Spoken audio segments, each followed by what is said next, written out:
No, I will. I got a small. Yeah. Slide this right up. Yes, sir. Everybody ready? It's extremely bright. It's okay.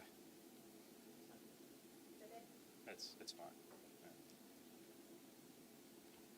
Good? Okay. On behalf of the Galveston Police Department and the DEA, thank y'all for coming today. On December 25th, 2022, at approximately 7:19 p.m., officers with the Galveston Police Department responded to the 8300 block of Seawall Boulevard in relation to an unconscious person. Galveston Police Patrol officers and first responders arrived and located the victim, Vadim Birca, 31 years of age, unconscious, and life-saving efforts were implemented. Birca was transported to the University of Texas Medical Branch in Galveston, Texas, where he later succumbed to what was believed to be an overdose of narcotics. Birca was residing in Galveston at the time, and he was on a work visa in the state of Texas. Birca was in possession of a small bag of what was believed to be cocaine at the time of his death. Also on December 25th, 2022, at approximately 7:40 p.m., officers with the Galveston Police Department responded to the 5300 block of Seawall Boulevard to the Rainforest Cafe in relation to an additional unconscious person. Galveston patrol officers and first responders located Dimitrije, Gudobski, 34 years of age, unconscious, and life-saving efforts were again implemented. Gudobski was transported to the University of Texas Medical Branch in Galveston, where he succumbed to what was believed to be an overdose on narcotics as well. Gudobski was also residing in Galveston, Texas on a work visa. Gudobski was in possession of the same style bag as Birca that also appeared to contain cocaine. Vadim Birca and Dimitrije Gudobski were both reported to be acquaintances and attended the same holiday gathering at the 8300 block of Seawall Boulevard. Investigators quickly mobilized and began linking the two cases and determined that both Vadim and Gudobski purchased narcotics from the same supplier. Patrick Miller, 23 at Galveston, was quickly developed as the suspect in this case as the supplier of those narcotics. The Galveston Police Department and our federal partners with the DEA quickly combined resources and further linked Patrick Miller as the supplier of the narcotics that later tested positive for fentanyl. Various investigative techniques were used to establish probable cause for the arrest of Miller. On January 5, 2023, 10 days after the death of Vadim and Dimitrije, Patrick Miller was arrested for 2 counts of manufacturing and delivery of a controlled substance with a combined bond of $200,000. Patrick Miller was released into custody of the Galveston County Jail. This investigation is far from done. With the continued assistance with the DEA and the Galveston County District Attorney's Office, additional charges are expected. Our thoughts and prayers go out to the families and friends of Vadim Birca and Dimitrije Gudobski. The Galveston Police Department would like to thank the DEA and their swift assistance and great partnership to bring these cases one step closer to justice. And I'd like to introduce Special Agent in Charge of the Houston Field Division, Daniel Como.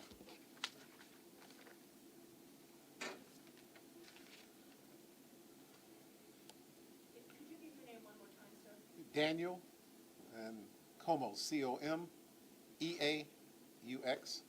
Special Agent in Charge, Drug Enforcement Administration, Houston Field Division. First of all, I want to thank the Galveston Police Department for the work that we did together as a team. Southern Texas right now is really in good hands because as a team we're working together to make the community safe and to bring some of these criminals to justice. One thing that we've done together is it doesn't matter who gets credit for anything. Unlike old school days, we just want to make it right for the citizens. So we worked really hard together on this case to make it right. And this here is what right looks like. We were able to bring this individual, Patrick Miller, to justice pretty quick. And the work that they did and how fast the team worked together is simply amazing. But what's important for all the citizens to know, we can't do this without you guys, without the citizens working with us, giving us the information that we need in a timely manner. When we get the information in a timely manner, it makes it easier for law enforcement to do their jobs and to bring cases like this to closure for everyone. What everyone needs to know also is that the drug cartels don't care. They're all about the dollar bill. Right now, you have these counterfeit pills out there looking like Oxycontin, looking like Xanax, and you may be taking something that you think will only give you a high for 30 minutes or 1 hour, but actually can put you to sleep for the rest of your life, because the drug cartels don't care. They only care about the dollar bill. 2 milligrams is all it takes for a fatal overdose. With that being said, they don't care, and they're trying to get you high, and they don't care if you die, because there's always going to be someone else there. So again, I want to thank the Galveston Police Department and the work that we did together, along with HIDA, who provided some resources to help us out with this, but this is truly teamwork. Thank you.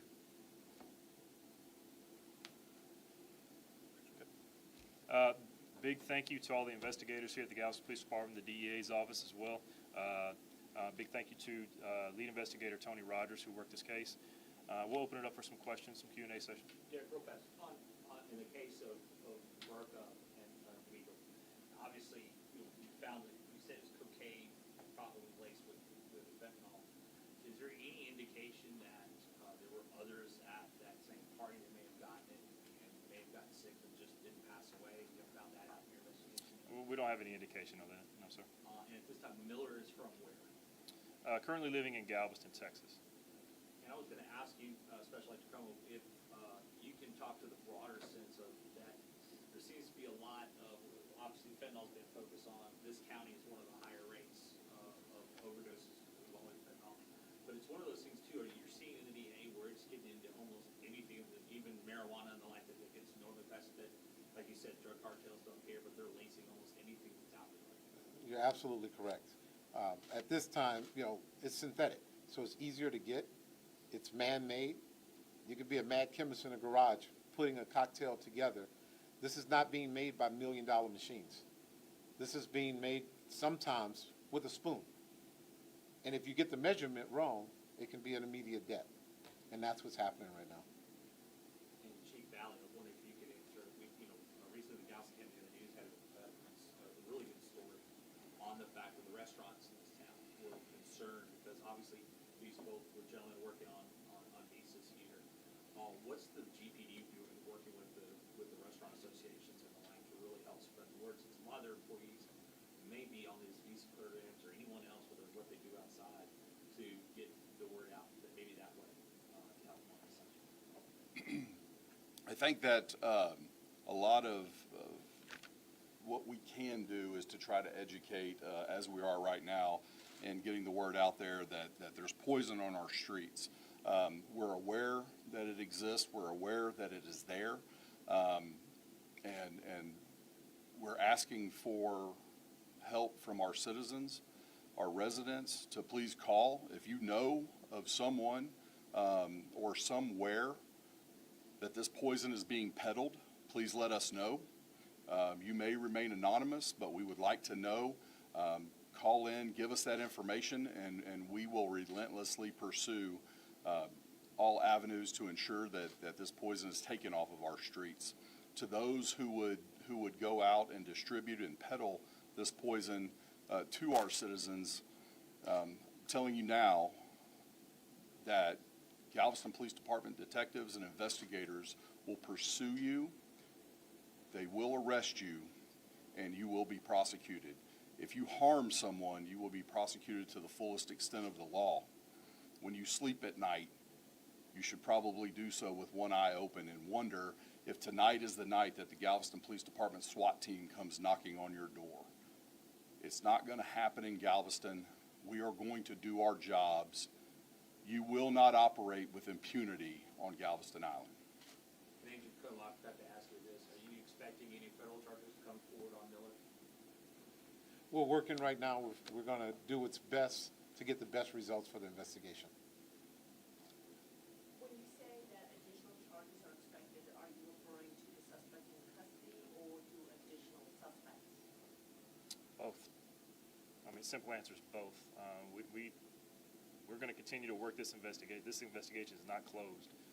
There may be additional charges for Miller, and there may be additional suspects that are brought to justice as well. And there was a reference earlier to stuff being made in people's garages, home chemists, slightness measurement, and it means your sense that that's what's happening with these particular drugs, that it's somebody's garage locally, or part of a larger, maybe more organized network? Yeah, I wouldn't comment on that right now. We have information, but we're not going to reveal that information this time. So. And where, what countries were these gentlemen from, where their work business? Moldova and Serbia. Say that one more time? Moldova for Vadim and Serbia for Dimitrije. And were they working, what kind of jobs were they working at restaurants? Hospitality, servers. Yes, ma'am.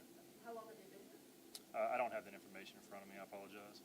Did they both work at Rainforest or different locations? I don't have that information in front of me. I wanted to see, Derek, if you could, Detective Gasper, if you could, a reference on this is that, and I know you'd probably be in the same boat, you couldn't say much more, but any indication that Miller's tied to a larger organized crime unit? I mean, again, that's information that's involving that investigation that we wouldn't reveal this time. Anybody else?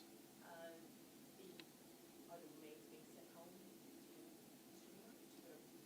So that's something that the Galveston County Medical Examiner's Office would coordinate with the family. I know some family is here from out of country right now, so that's something that they'll work out together. Have you spoken to family of the deceased? Investigators have, yes, sir. Do you know what their, a long trip doesn't come at retreat, you know, I guess, the family looking for justice, what's family like? Have you heard? You know, I'm not quite sure I understand your question. well, I'm trying to get an idea, you have, you know, are they gonna be following up in the process, in the court system, are they gonna be following through the knowledge of family? I'm certain. I mean, just as if we were in the same situation, we would be in constant communication with investigators, with the district attorney's office. I mean, they're seeking justice just as much as we are. So, I mean, the overall sentiment is, I mean, they're dealing with a lot of pain right now. And I can't imagine being in that situation. That's about all I have to say. Could you give your name one more time, sir? So, Sergeant Derek, D-E-R-E-K, Gaspard, G-A-S-P-A-R-D. Sorry, Chief, I just did not let me get a chance to, but I wanted to make sure to get your name. Chief, can you tell me that? Yeah. Sure. Doug Bally, D-O-U-G-B-A-L-L-I, Chief of Police, Galveston Police Department. And we want to know, do you want to tell them why we released that piece of evidence? Yeah, absolutely. The bag with the panda, and I think that's very important for the public service announcement for tonight. So this particular baggie that is in this picture right here clearly has a picture of a panda on it, which is harmless nonetheless, but it's a specific bag that the community, the public need to be aware of. Like if you see bags that look similar to this, I mean, first and foremost, if you see a bag that looks like a narcotics bag, you want to try to avoid that at all costs. Secondly, if you see a bag that looks like this and it's a panda on it, there is a good chance that there may be fentanyl in this bag. You don't want to handle it. You don't want to touch it. You don't want to be anywhere around that. If you see something like this, please contact your local police department. And I'll let Mr. Como reiterate this a little bit on the part that, I know DEA talks a lot about fake prescription drugs, but this is another example that it's not just the fake prescription pills, it's also narcotics like heroin, cocaine. Please reiterate that. Yeah, look, unfortunately, like I said earlier, the drug cartels are taking advantage of anything that they can right now. So going back to one of the questions I was asked earlier, yes, we are seeing it in marijuana. We're seeing a mix sometimes where even the drug cartels make mistakes, where they're adding this fentanyl to cocaine. And some of them are thinking that, hey, we're just putting cocaine in here. Well, that will cause an immediate death if they put the mix wrong. Where for fentanyl, you only need 2 milligrams, or 1 milligram maybe should go into a mix of cocaine. But if they think it's cocaine and they mix it, I mean, we're talking an immediate death. And the drug cartels, they do make mistakes, and they also do things intentionally, because it's all about the dollar bill. Any priors on Mr. Miller? I don't have that information in front of me. I apologize. I don't know that. Any date of birth? I know he is 24 years of age. 23. Thank y'all for coming. If y'all need anything, so my intention was to send everybody my distribution list, the actual digital copies of the bags, the images. and then a copy of the actual release itself. So I'll be sending that, as soon as I can clear here, I'll send it out to everybody. So thank y'all for coming, I appreciate it.